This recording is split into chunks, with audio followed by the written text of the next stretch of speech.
welcome to Table for Two. This is our D&D duet podcast where we shift roles. We also shift characters. This is an experience meant to be an adventure in storytelling and the dynamic of what it looks like to pick up where the last person left off. My name's Jana Harrison. I am going to be your DM tonight, and with me tonight is going to be Nick Kennedy taking on the role of the player.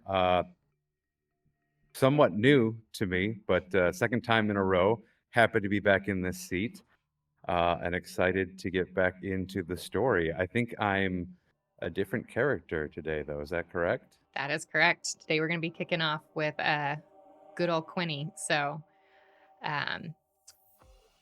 let's recap, folks, so they know what has happened in the story so far. Sounds good. So we began our adventure in the city of Varnes. This is where we met Quinn, our wizard, who is a researcher that is invested in exploring what is happening to the arcane.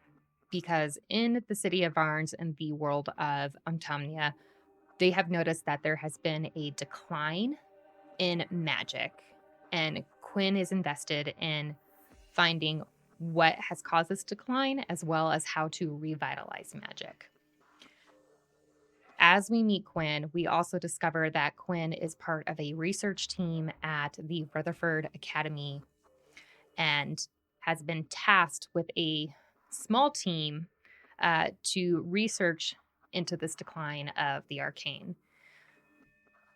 He's there called to the academy to explore a possible lead, but it begins with a missing colleague.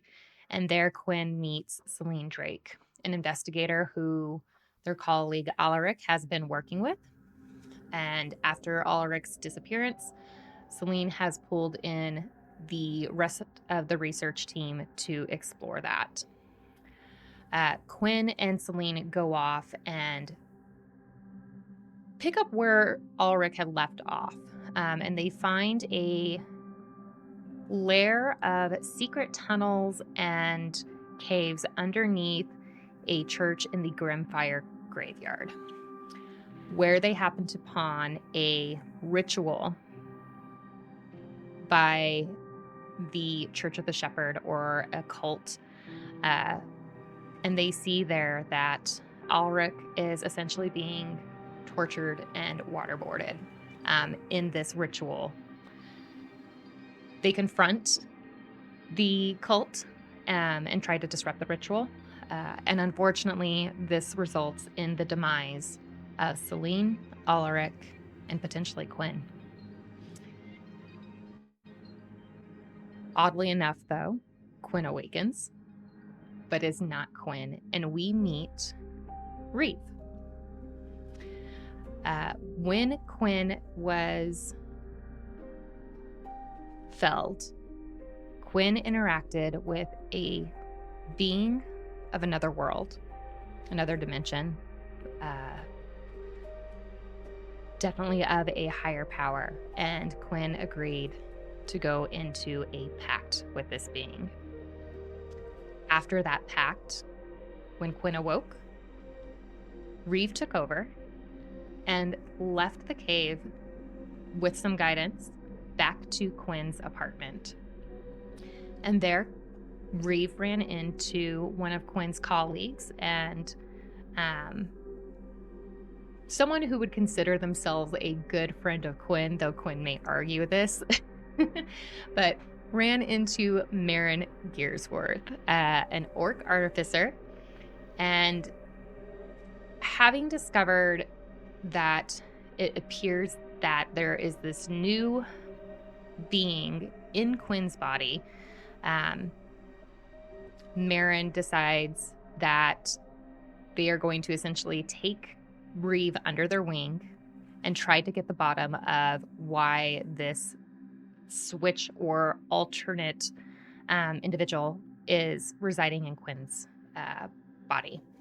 As they venture out, after realizing that Quinn's apartment has been ransacked, clearly someone is looking for Quinn, or at least information that Quinn may have.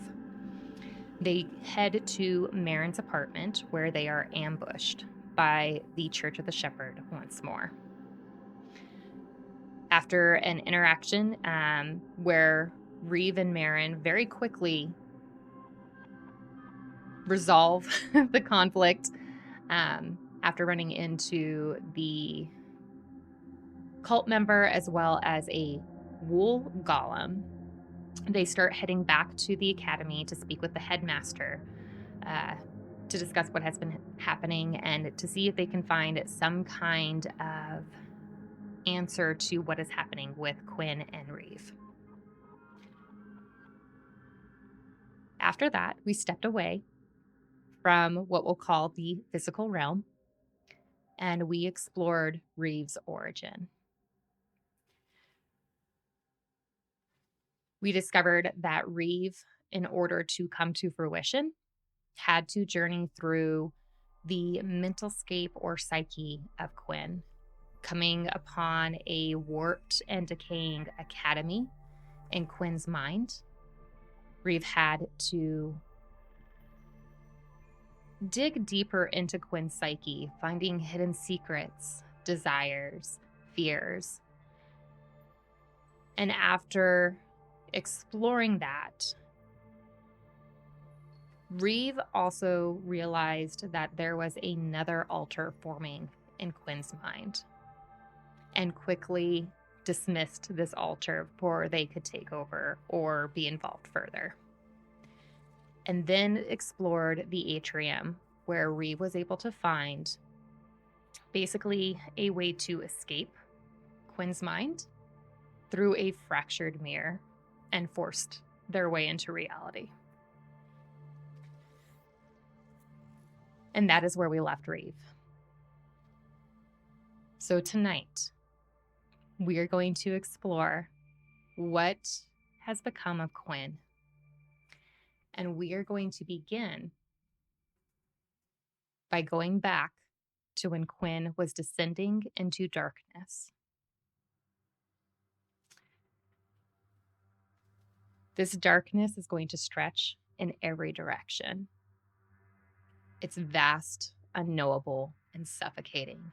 The air is thick with dampness, and it feels as though the weight of an ocean is pressing in from all sides.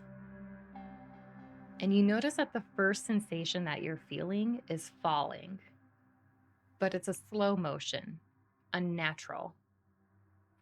And it feels more like you're being pulled downward by hands. The cold, inky water churns below you, stretching endlessly into the void. And the surface is barely visible, a shifting mirror reflecting nothing but the abyss above. There's no horizon, no ground, no sky. And that slow descent into the unseen deep. You notice that shapes are drifting past in the murk. They're indistinct and massive, as though there's ruins of forgotten cities or bodies of ancient things that lie just beneath the surface. Then, the water swallows you whole. A weightless silence takes over as the fall becomes a slow, suspended float, and the pressure grows. It's not crushing, but it's suffocating in its quiet grip. Tiny motes of golden light flicker above you like dying stars, and they pulse weakly before fading. And the descent continues. The shadows shift in the gloom. There's tall, impossible structures that begin to reveal themselves in flashes of dim phosphorescent light. Columns and bookshelves stretch endlessly upwards.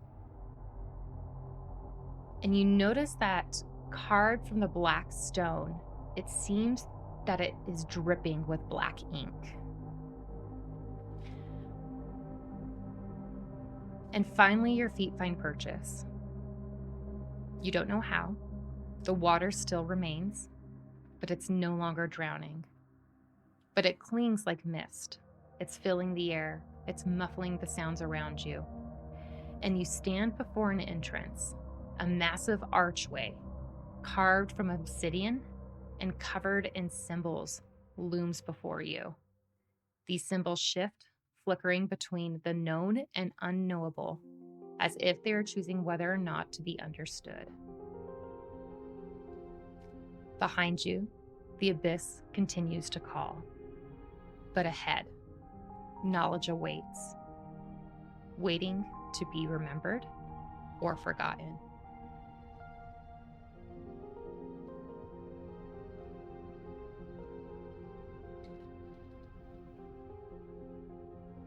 Do you decide to go forward into the archway before you, or are you going to return to the abyss?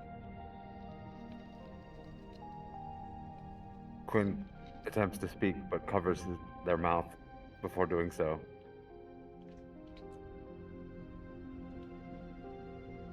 I want to try to let out a gasp of breath while not sucking in the water around me and see if I just can breathe or start to suffocate or anything at first. Yeah. Quinn is still panicking. Mhm. So no decision yet. Am I dying? As you cover your mouth and you try to let out this breath, you notice that you can breathe normally. There's no intake of water when you open your mouth. You can feel it around you, but you notice it's not inhibiting you in any way.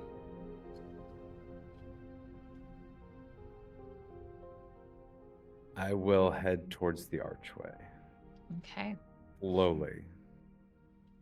All right. As you enter the archway, you begin to descend down a set of stairs. And you come into a submerged library. You see shelves stretched into the black water. There's ancient books floating aimlessly around you. And it stands in an impossible silence. The stone shelves are stretching up into the abyss, and they're fading into the blackness above and below. And the air is thick with moisture, heavy with the scent of wet parchment and ink that has long since bled into these pages. The water seeps from the ceiling in a slow, deliberate drops, forming thin, glistening streams that snake down the carved spines of these tomes. And the bookshelves groan under the weight of the knowledge that has long since been abandoned. Their edges are thick with creeping moss and blackish slime. The stones beneath your feet are uneven and worn smooth by time, or perhaps by the relentless touch of the water. The liquid is black as ink, rising slowly, though no source can be seen from where it's rising. Scattered books float on top of the rising waters, and their pages are curling and unfurling as though they're gasping for breath.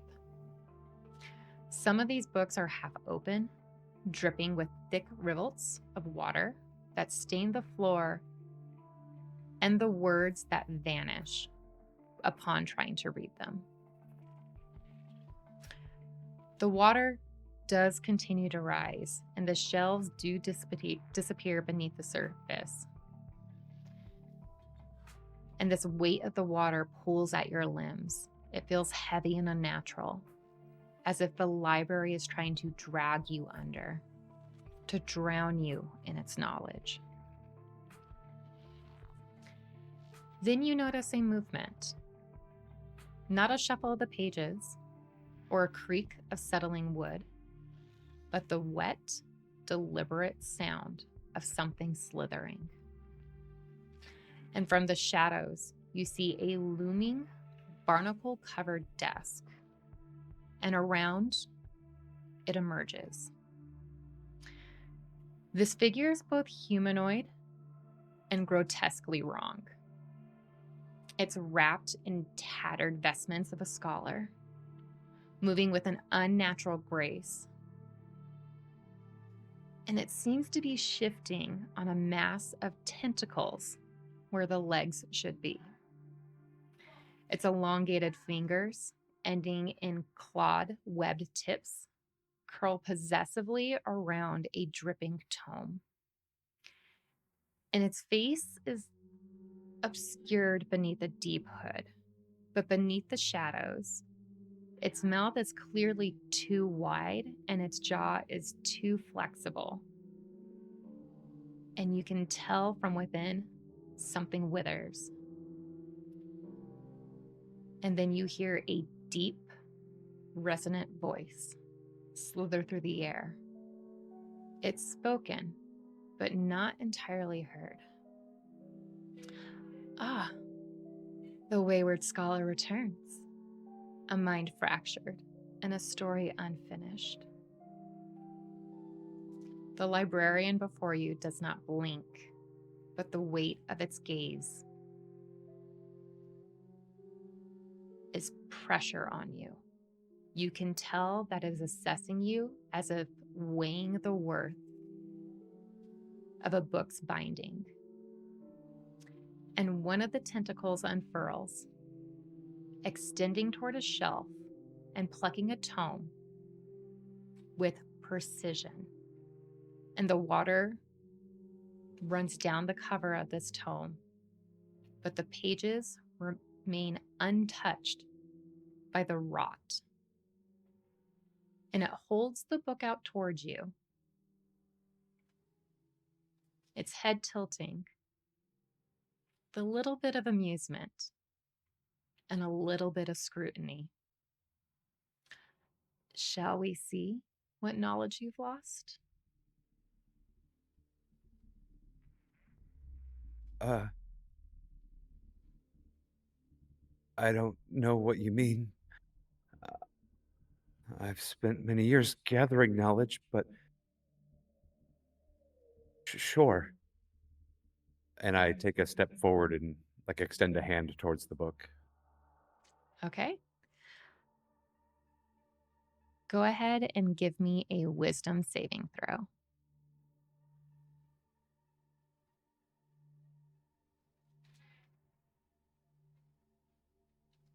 Dirty 20. Mm, love that so much. As you accept the book that this tentacled librarian has offered you, you begin to get a glimpse of a memory. Something important just before you were felled by that sword. You remember someone sitting up on the altar.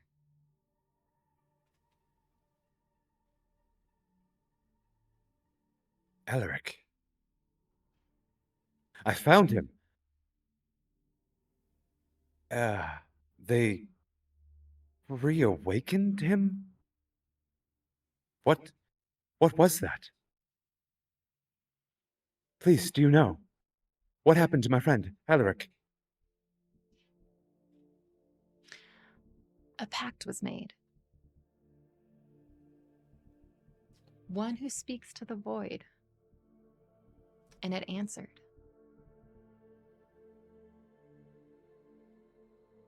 The price is not known until it is paid.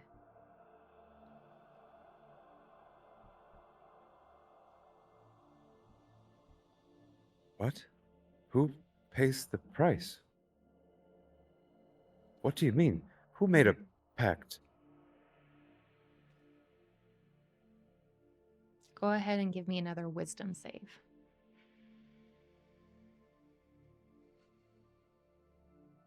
That one. Ooh, all right. You suddenly feel a deep sense of dread. You feel as something is reaching into your soul and that you may have lost something more than your colleague. Go ahead and roll a d6 for me. Actually, roll a d4.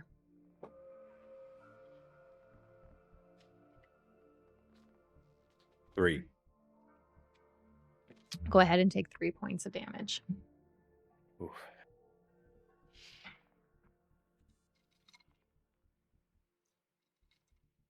Okay.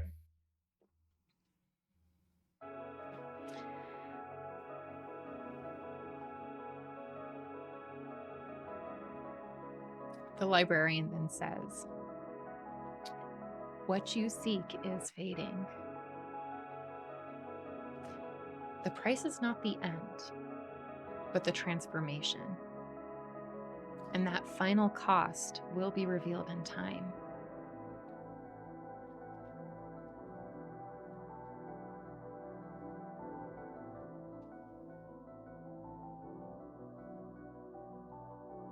Do you want to see what you will become?"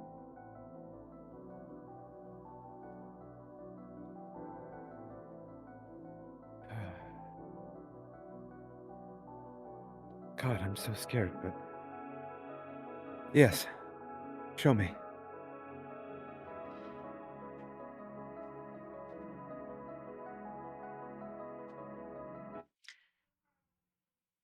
The librarian now extends to you another tome.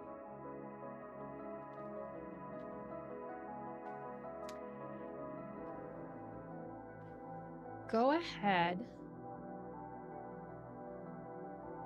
Well, do you want to take this tome? Yes. Okay.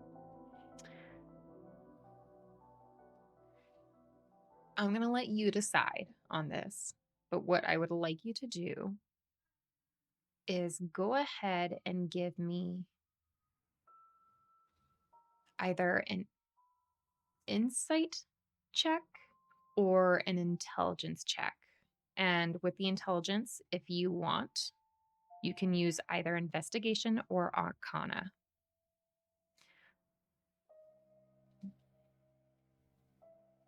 Okay, we're going to go with Arcana, Okay. Quinn's wheelhouse.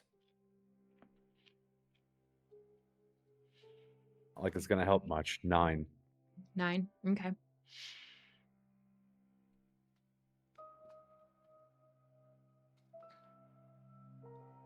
As you look at this tome,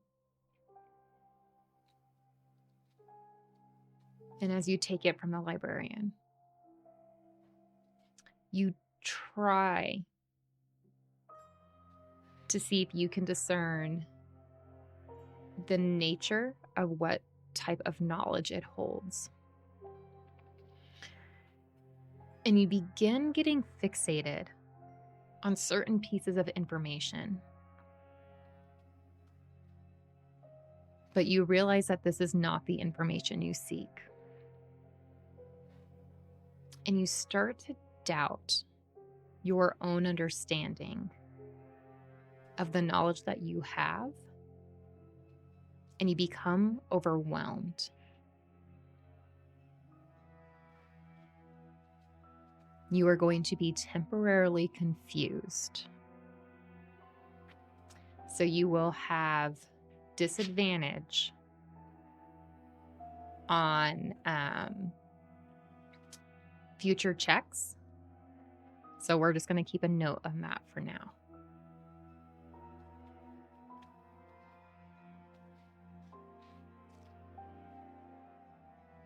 Okay.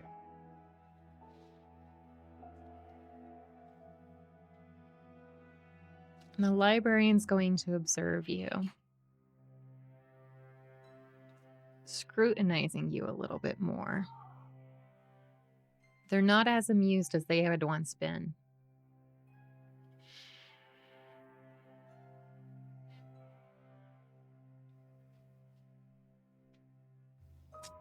You seem to be over your head.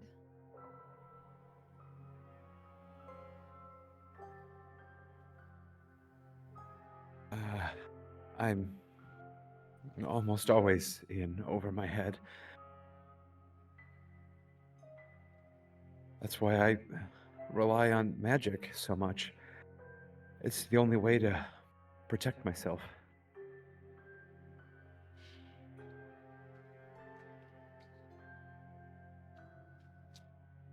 Do you put more faith in magic than you do yourself?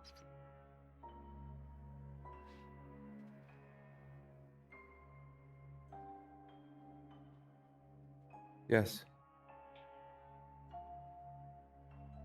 and I'm afraid if magic goes away, then I'll have nothing left.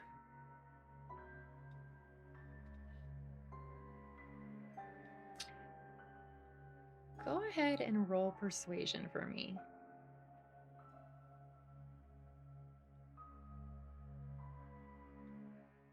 19.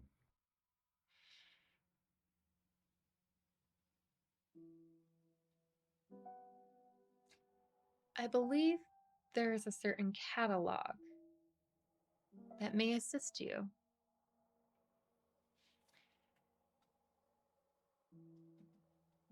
And the librarian is going to slowly turn and begin walking toward another aisle within the library. I'll follow.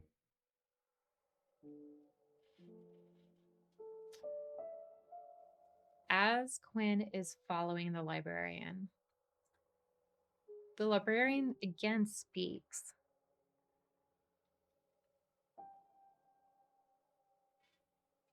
Do you fear your own capabilities?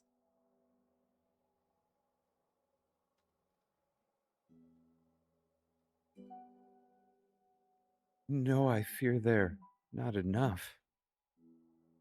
You desire more. Yes,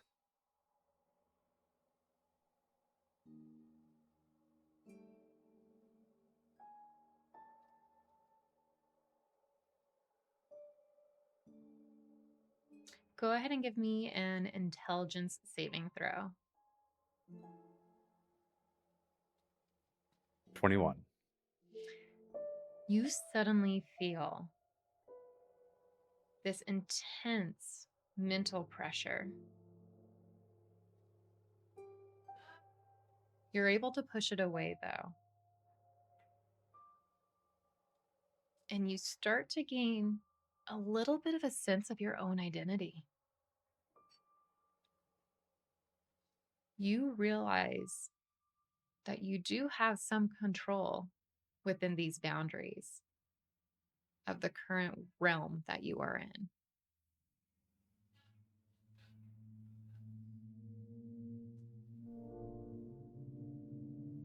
Librarian, who are you?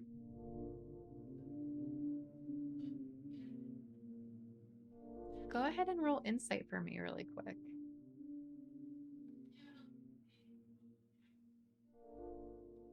11. Okay.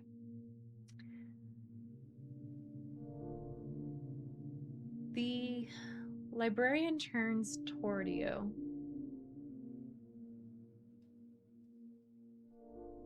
and they say, I'm a servant. I'm here to protect the knowledge from those who would seek to change it.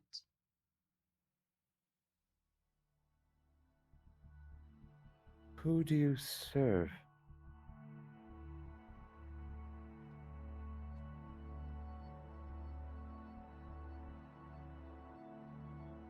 I serve them. The greater, the dreamer. And they're going to turn and continue down the aisle. I'll stand in place for a moment and ponder that, and then, after a few steps, follow along. Okay.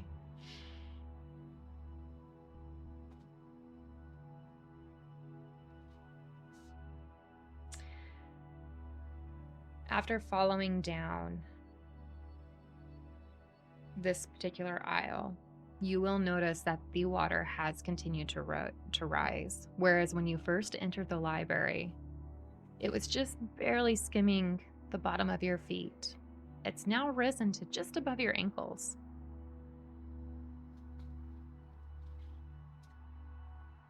The librarian comes to a bookshelf and reaches out and grabs another tome.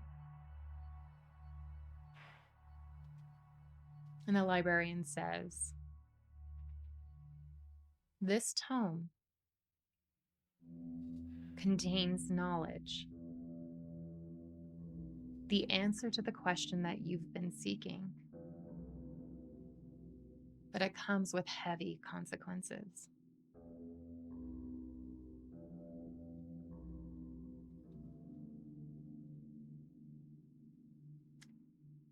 You have two choices.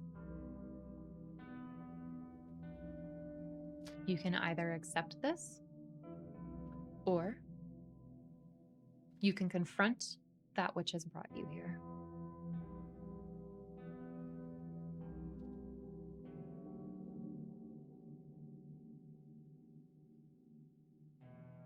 And this knowledge,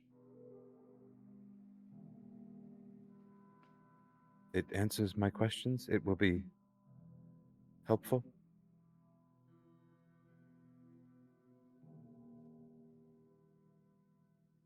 It may. It will depend on you.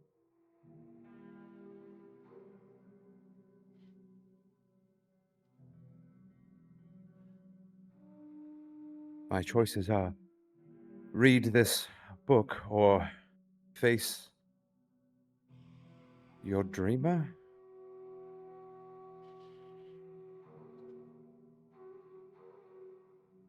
I wouldn't say the dreamer, but facing the truth.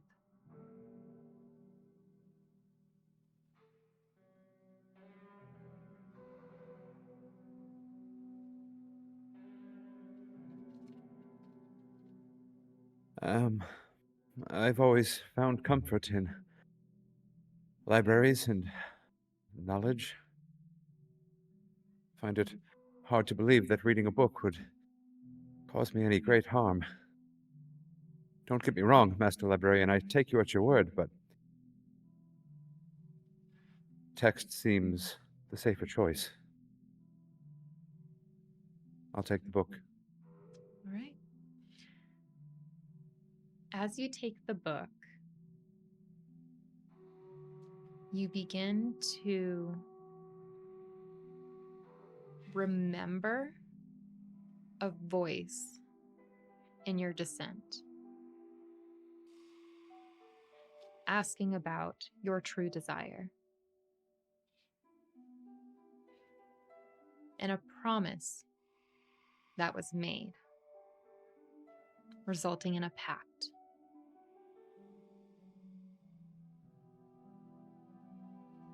And you begin to feel a pressure as if a binding has occurred in your soul. Go ahead and give me a wisdom saving throw.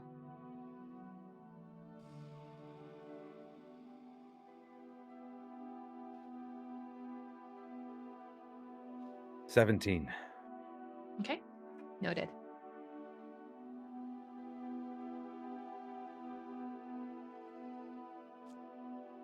The librarian gazes.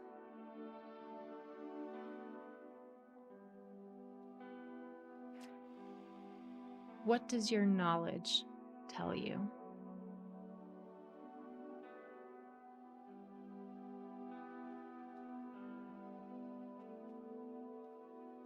My face kind of takes on a look of shame for a moment.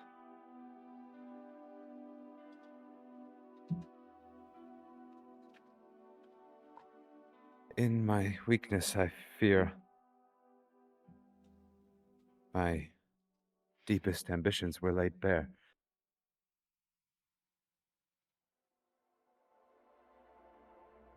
I came face to face with my own mortality, it seems, and my own weakness.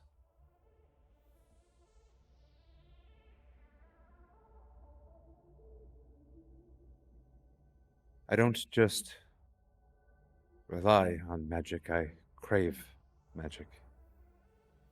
For the power it brings.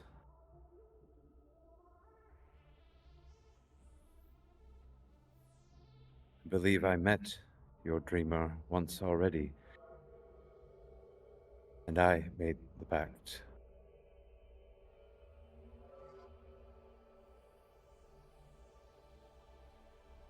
In the name of power. The librarian's going to slowly nod. So you recall being on that brink, and a vision is going to wash over you, where instead of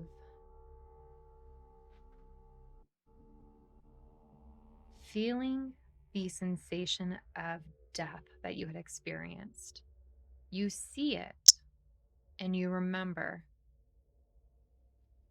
the sword sliding into your body, seeing Celine collapsed on the stone floor, seeing Ulrich motionless.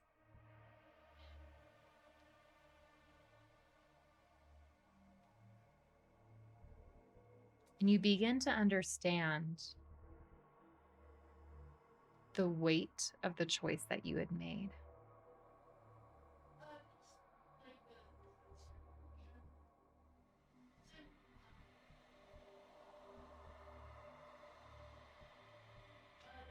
Go ahead and give me a perception check.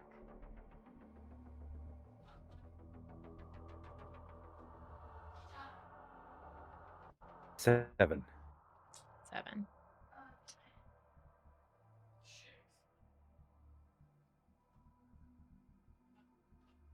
Out of the corner of your eye, you thought you had noticed a faint glimmer, but quickly that glimmer vanishes. And you feel pulled and bound into this library. And you look again and you notice that the water is now risen up to your calves.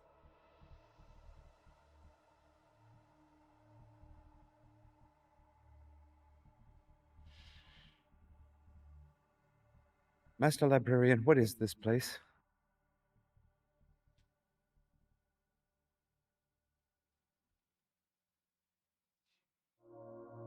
This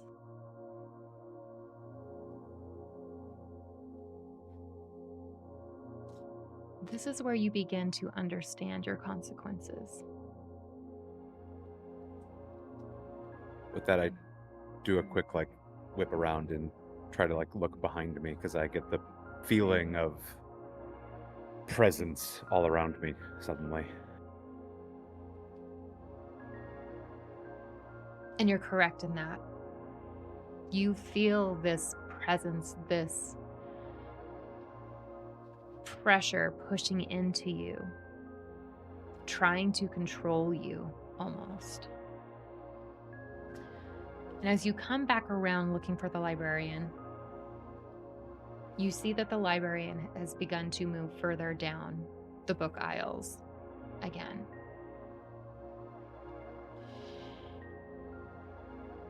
Wait, where are you going? I begin to follow after. Okay. As I follow, though, I take notice that the water has risen. The water is like a black, inky dark, is that correct? Yes. Okay. You can't see through it into the bottom. You can see the ripples on the top. But you'll notice that the water has risen again, but it is slowly. Whereas it was probably about halfway up your calves before, it's now just slightly above. Okay.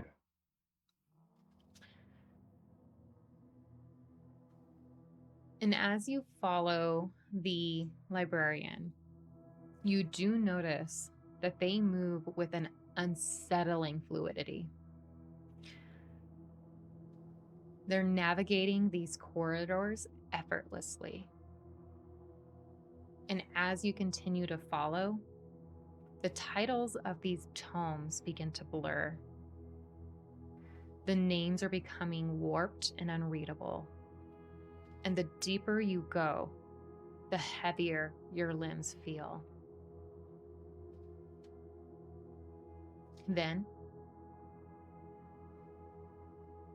you hear footsteps, not the wet, slithering sounds of the librarian, but something like feet against the stone.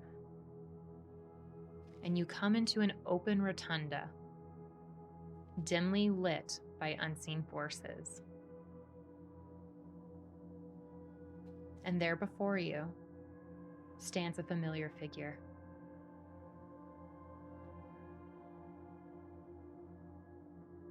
Her hands in her pockets, a furrow in her brow. But there's something a little off.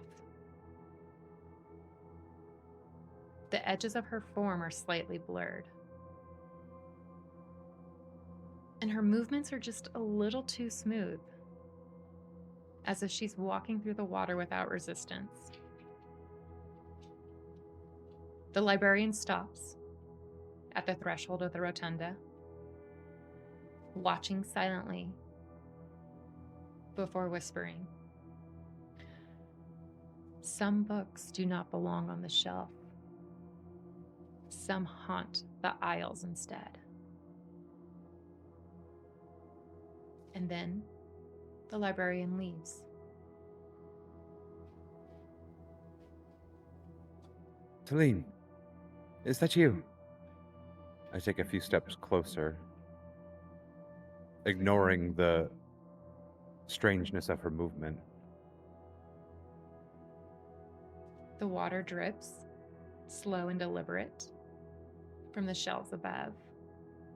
But the sound is swallowed by the stillness. You hear that soft shuffle of footsteps again. Celine stands at the far end of the corridor, half shrouded in the dim, flickering light. Her coat is damp, her hair falling messily over her forehead. But her face, it's wrong. It's not the shape that you remember. The expression is calm, too calm for the intensity that you remember in Celine Drake. And her eyes are dark and searching, like she's been waiting. It took you long enough, she says.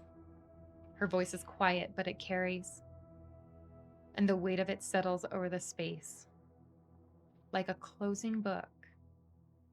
And as she steps forward, Quinn, you notice that the water ripples away from you instead of from her.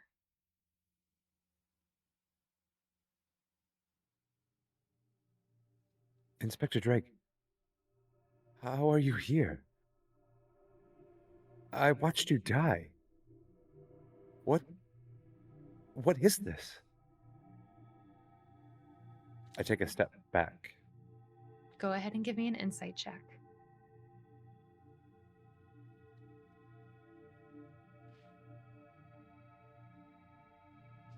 22. 22? Okay. Mm-hmm. What you recognize now is that this is not truly Celine, but this is instead a memory trying to make sense of itself. And you hear Celine, why were you spared? Why am I here, but you got to walk away? I didn't. I died. You feel the weight of the water increasing. Movement is becoming more difficult.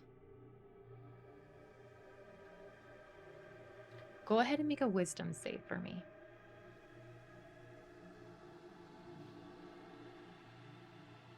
22. All right. You notice that the water is trying to pull you down, but you're able to step away now. You realize this is only a memory. This form is trying to understand. And the form is beginning to crack. You see Celine contort in an unusual, unworldly way.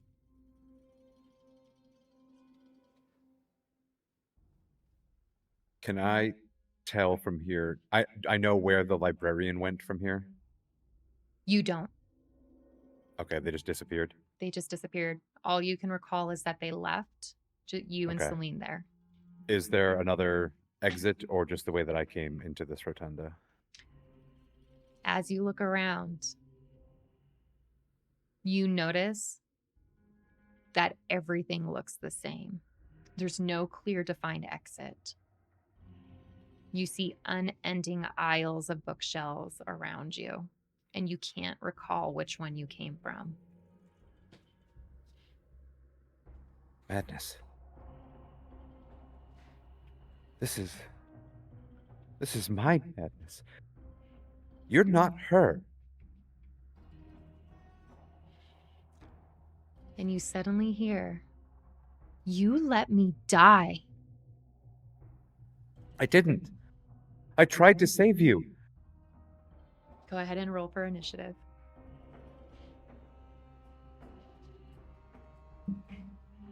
Shit. Oh, I don't 9. like that. All right, what did you get?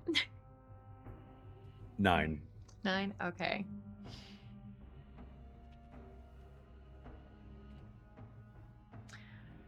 All right. So,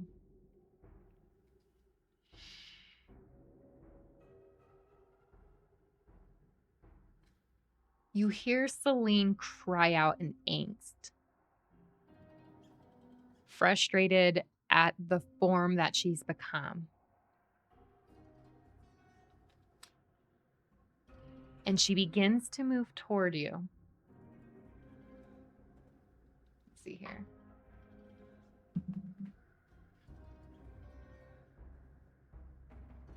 Okay. As she moves towards you, she reaches out and slashes at you.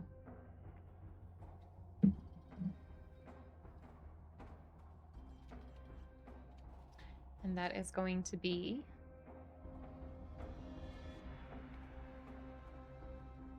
a 10 to hit. That'll just barely miss. Okay.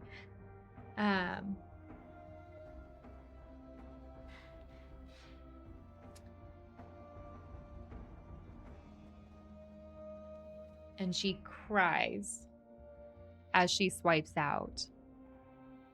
"Why didn't you stop them?" Celine, I tried. I tried everything. All right, it's going to come to your turn next. We're within melee range, right? Yeah. Okay. She's now moved up to So you, so she's in melee range.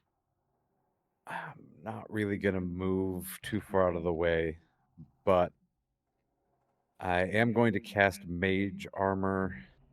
Okay. Oh, those weren't reset.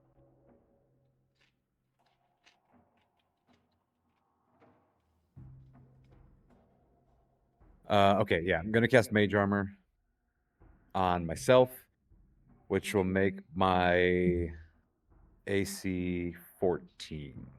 Okay. Awesome. And then because I'm casting an abjuration spell, I will also get. Wait, let me double check this real quick. Mhm.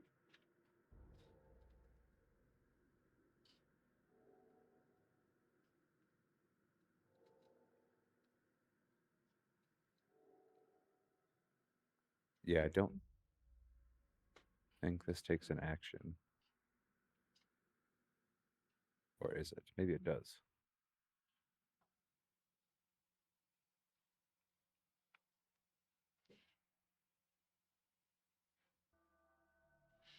Let's see. I want to use my arcane ward. Okay. When you cast an abjuration spell with a spell slot, you can create a magical ward that lasts until you finish a long rest. The ward has plus 9 HP. Okay.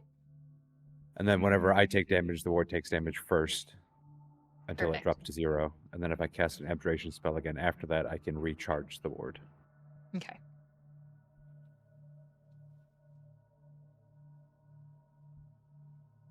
Okay, checking that off.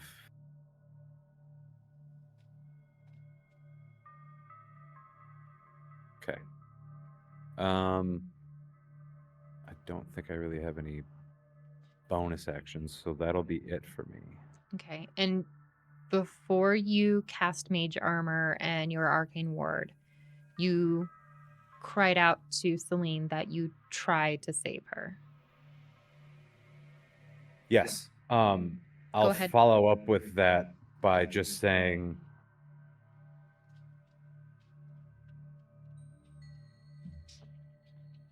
Celine, I died right after you in that very same fight. I did everything in my power. If I'd only been stronger, perhaps I could have saved us both. Go ahead and roll persuasion for me.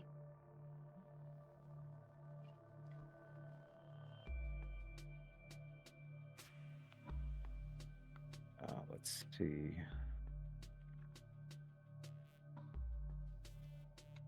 11. 11. Okay. As you cry out to her, you'll notice that her form flickers a little bit, almost as if there's a moment of clarity.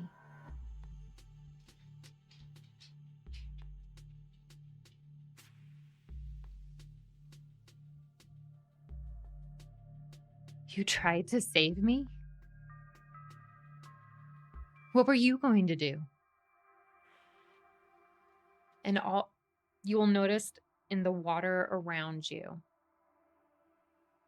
these spectral hands begin to reach out and towards you and try to grab you. Damn, I ain't rolling for shit. Um, so that is going to be a 12 to hit. Which will miss with my new AC of Yep. 14. I'll say 8, rolled an 8 plus 4. And as these spectral hands reach out from the water to grab you, you'll notice that they grasp onto nothing as if they can't find you enough to pull you under. It was your idea to try to disguise yourself.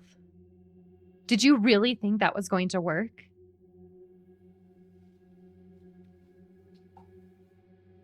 It's the best I can do.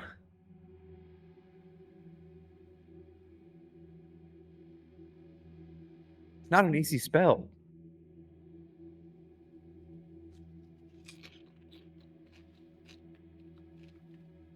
And this is going to bring us to your turn, Quinn.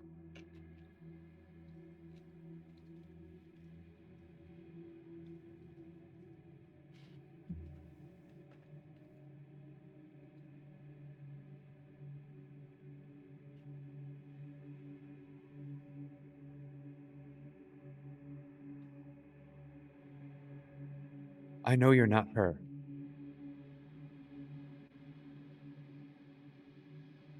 The Inspector Drake I knew, she was tough, but she was smart. And she wasn't cruel.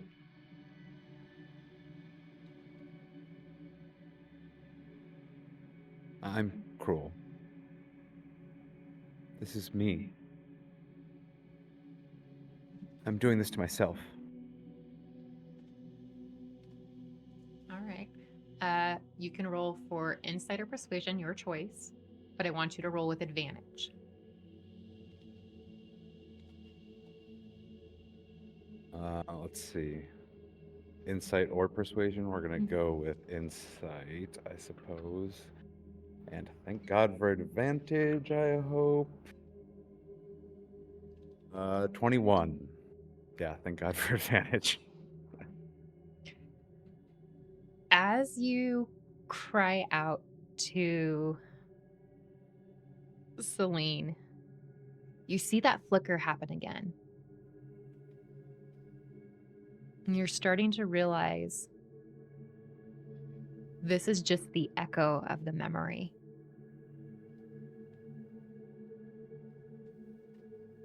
You haven't taken an action and you haven't taken your bonus action.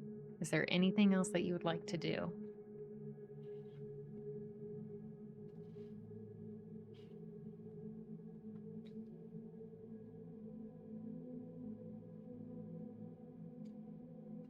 Yes. Okay. With I'm gonna like rub a tear from my eye.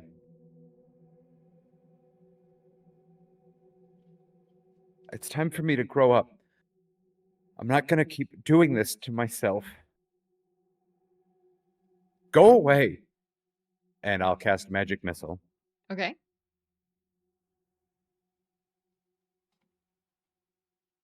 All 3 darts are just gonna target Hmm. this Celine memory. Let's see. So dart deals 1d4 plus 1. So let's see, 3, 5, 2. 10 points of force damage. Okay.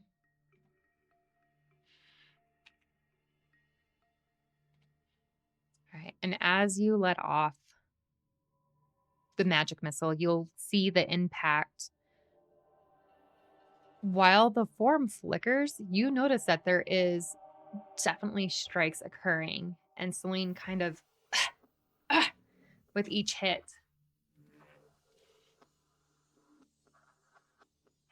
And she glares at you again. You are cruel.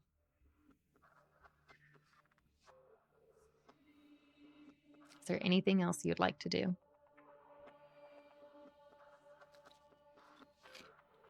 No. Okay.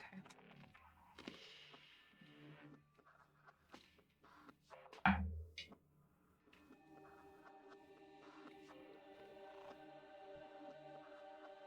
right. All right. And Celine is going to strike out at you again. As it's not going to hit. It's a 9. This is very unusual. I'm not used to rolling this poorly. Welcome to the DM chair, where all of your dice suck. um, so she does strike out at you again, but as she strikes out, you'll notice that between the impact of your magic missiles and the what you think is the diminishing of a resolve, her aim is not as accurate.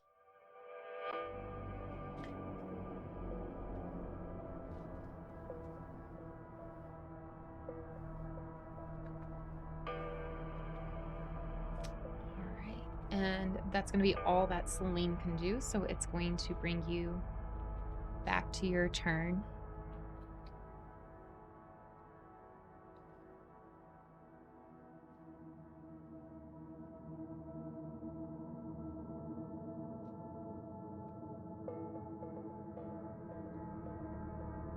I'm gonna close my eyes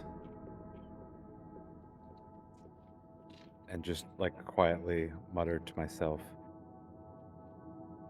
she's not real. She's not real. She's not real. This is your memory. Just something to be filed away. Just close the chapter.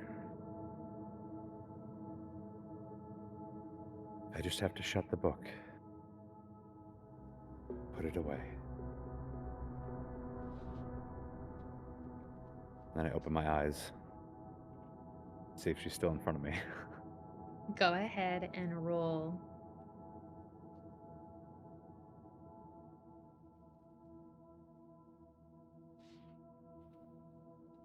Let's say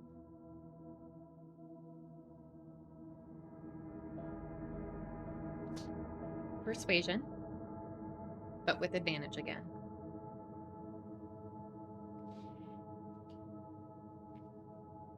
Nat 20. As you open your eyes, Celine is still there. But you'll notice that she no longer appears hostile.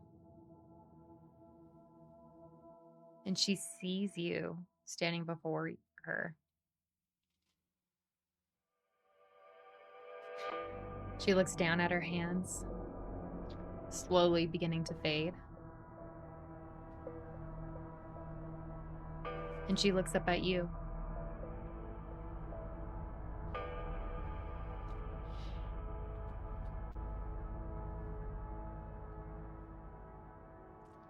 And she quietly whispers, "It shouldn't have been you." And she fades.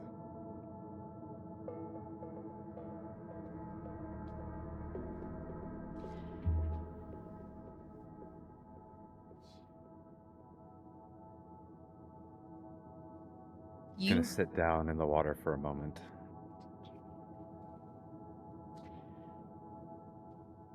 you feel that there is a sense of acceptance now. While you may not fully understand this,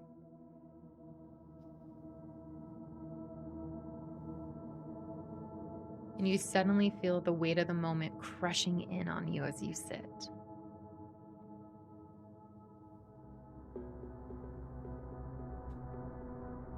And then the water begins to surge.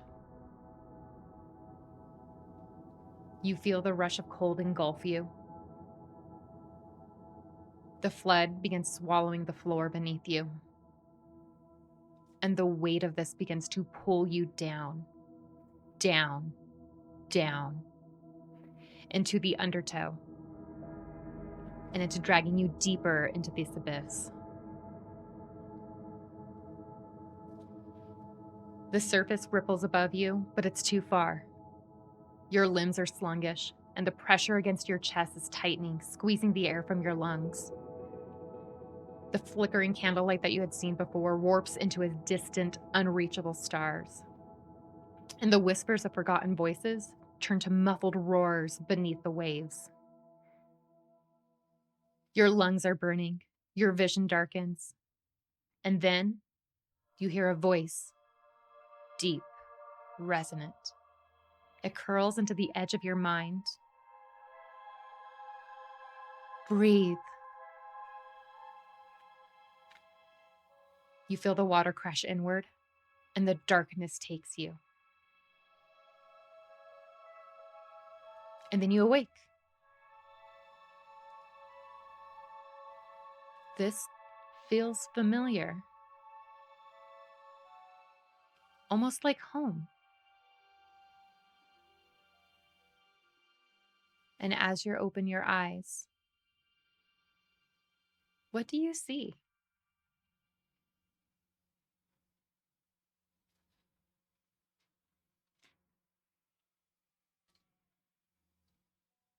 Am I waking up in Marin's home? You are waking up in what would feel like Quinn's home. What does Quinn Okay. think of when they think of home? Okay. A little lost in time there for a second. Sorry. Yep. Okay. I wake up to the smell of baked goods wafting in from downstairs. Without an alarm, just sunlight on my face through the one window in my room, and a gentle breeze just kind of drifting in as I left the window open. And the smell of pastries and the papers and the ink that has spilled on the desk next to me kind of mixes in my senses as I open my eyes and look around my small, study focused apartment.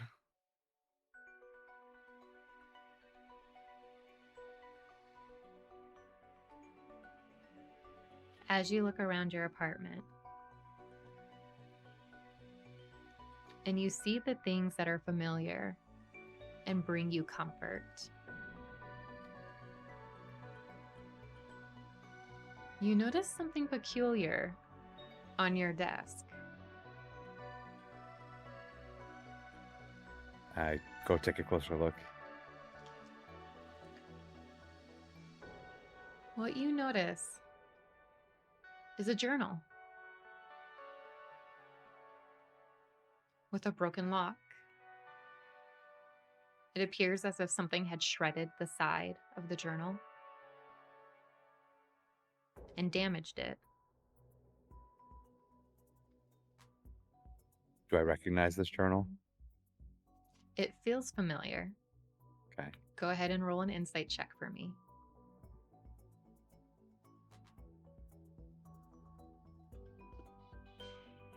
That one. This journal does have a sense of familiarity to it. You pick it up and kind of move it around in your hands, examining it. You can't quite recall where you recognize this journal from. The lock is broken. The lock is broken. So can I open the journal? You can open the journal. Okay, I'd like to open it. As you open the journal,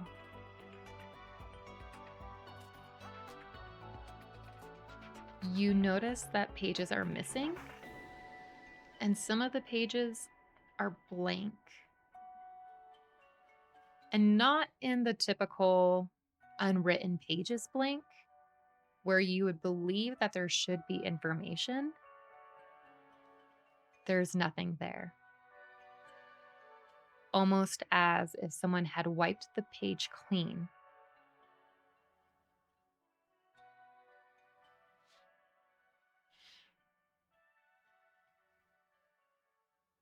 You also notice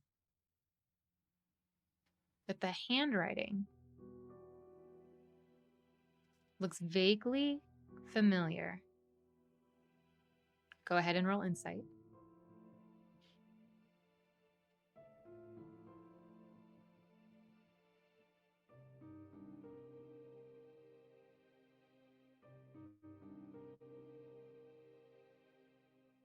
Well, Okay. It almost looks like yours, but not quite. And as you examine the pages and you flip through, you see one page with a single sentence. Welcome to the deep end.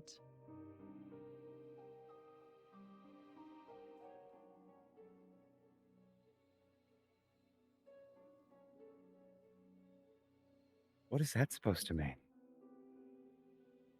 Do I feel any sensations when I read that? It would almost be like deja vu is the sensation that you would feel. Okay.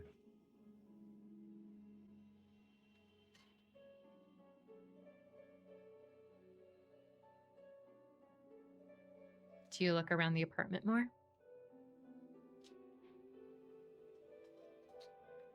Yeah, so Quinn is currently still feeling like they're drowning a little bit, especially after reading that sentence. Mm-hmm. When that kind of like internal panic subsides a little bit, Quinn will catch their breath, gently close the journal, set it back on the desk, and then look around to see if there's anything else different in their home. Yeah. So you actually look over where your wardrobe would be. Um, what would probably be a modest dresser. Quinn doesn't usually have a lot of items. Very humble, very pragmatic, which is why this incredibly ornate mirror sticks out to you. It seems like a large vanity mirror with intricate designs around it, and the material appears otherworldly to you.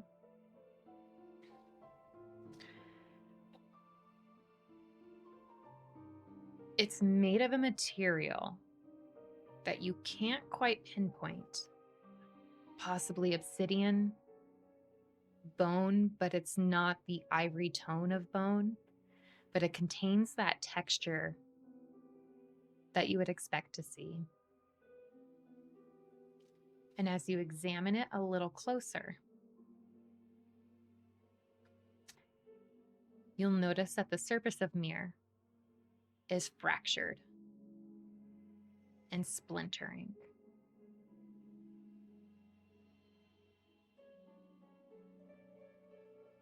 You said there were carvings on the outside of the mirror. Is Mhm. it like language, written language? Yes. Can I recognize any of it? Yeah. So, what you recognize on the mirror, okay, give me one moment.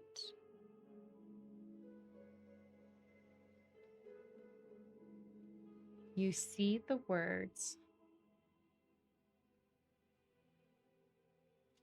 only through the fracture can the whole emerge. And you said the surface of the mirror was fractured. Right.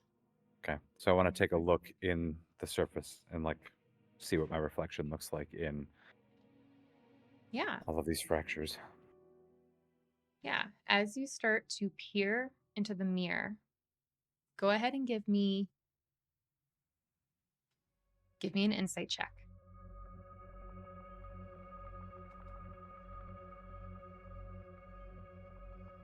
And Quinn is sort of wondering to themselves, where did this come from? Insight. Dirty 20. Okay.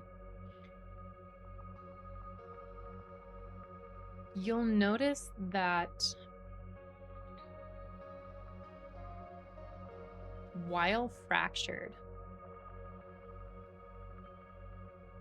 you appear whole. What should be different reflections of you and skewed vision of you, you appear as one solid being among the fractures. And then suddenly you hear a knock at the door.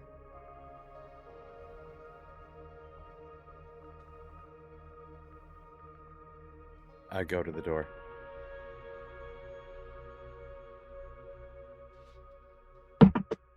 You hear another knock. It's sharp, deliberate, but this time it's not just the sound, it's a sensation. You feel a pressure in your chest, and you feel a pull at the edge of your awareness. There is something inexplicable reaching through the veil of consciousness, and the rattle of the door handle begins. There is something on the other side waiting. Oh, what? I turn and look back over my shoulder at the mirror. Has it changed at all? At least from what I can tell from here? The mirror has not changed. but you do hear a voice. Quinn, it's time. What? Time for what? What you hear is a voice that sounds like yours, but it's not your voice.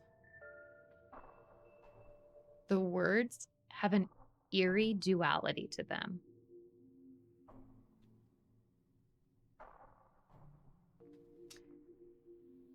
And they seem to blend strangely, echoing in a way that doesn't seem to belong in this place.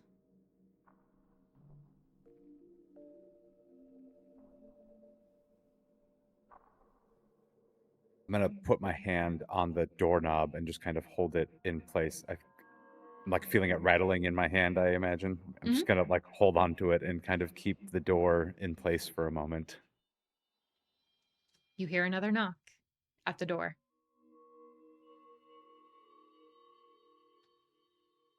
Who's who's out there?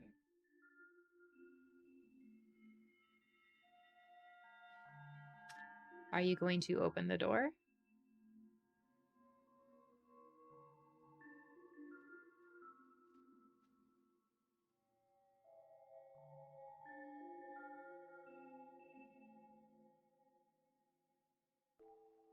Is this the deep end? And I think when I think that, the kind of pressure in my chest eases a bit, Mm-hmm. and I'll slowly turn the handle and pull open the door. All right. And as you open the door, this handle feels cold and slick, as if it's wet. And it feels as if something from beyond is leaking into this space. There's the briefest moment of resistance, and then a low creak. The door begins to swing open. And at first, beyond the threshold, you see nothing, or at least nothing that makes sense. You see the vast abyss, shifting darkness, swirling ink in distant light. Like drowning in the deepest parts of the ocean. But then you refocus. And at the center of your gaze is you. Or at least you think it's you. You see your features, but they're slightly unrecognizable, as if you were seeing them through broken glass. The eyes hold something just a little inhuman at the very edge of it. And it's almost as if there's a presence lingering that doesn't fully belong. And Reve tilts their head, and their voice again carries that strange double resonance, like two overlapping minds speaking in unison. You're late. Or maybe I'm early.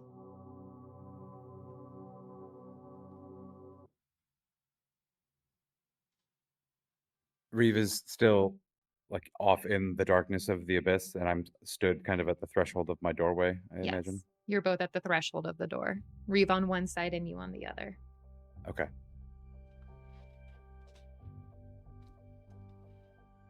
I will fall to my knees in front of them. This pressure has been so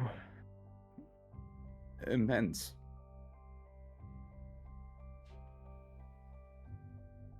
So afraid all the time.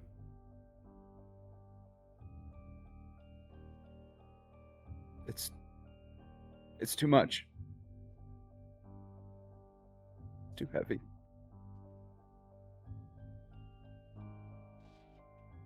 In that moment, the heaviness and the weight seems less. The boundary seems thinner than what it ever has before. And you feel a pull that is both familiar and wrong. And Reve reaches their hand out to you and says, "It's time to wake up, Quinn."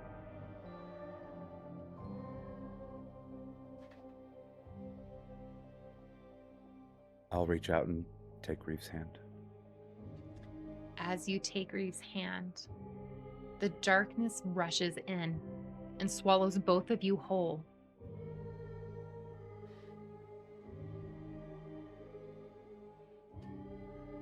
And you gasp for air, and you feel yourself awaken. And your eyes begin opening to the dim light of reality.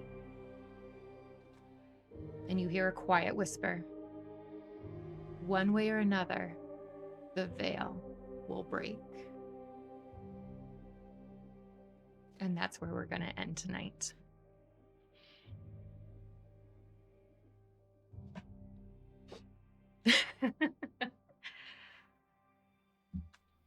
Yeah, sorry. Gotta actually wipe some tears away.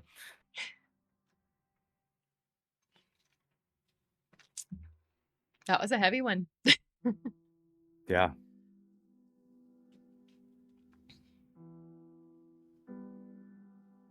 Sure was. Well, that was a doozy. Thank you all for joining us on another episode of Table for Two. I've been your player this episode, Nick Kennedy, and with me, as always, has been Jana Harrison. I was your DM for tonight. Thank you all so much for joining us, and we'll see you when we're someone else. See you on the next one.